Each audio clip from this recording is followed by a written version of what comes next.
हज़रत मूसा अलैहिस्सलाम की कौम बनी इसराइल ने कई बार नाफरमानी की, जैसे बछड़ा पूजना और अल्लाह के मोजज़ात पर शक करना। मगर अल्लाह ताला ने उनके गुनाहों के बावजूद उन्हें रिज़्क़, पानी और साया दिया। कुरान कहता है, फिर हमने उसके बाद भी तुम्हें माफ़ किया ताकि तुम शुक्र करो। ये साबित करता है कि अल्लाह की मोहब्बत सौदागरी पर नहीं, रहमत और माफ़ी पर मबनी है।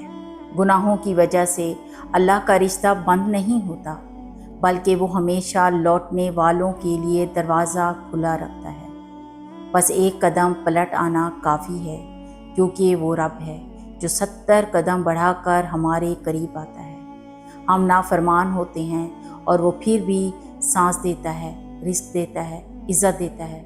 हम भूल जाते हैं, वो याद रखता है। हम दूर हो जाते हैं, वो करीब रहता है। क्यों? क्योंकि वो रब है। उसकी मोहब्बत शर्तों पर नहीं, शफ़क़त पर है। बस तो पलट आ, वो 70 कदम दौड़ कर आएगा। मायूस मत हो, तेरी थकी हुई तौबा भी उसके लिए खुशबू है। वो थका देने वाला रब नहीं, वो थके हुओं का रब है।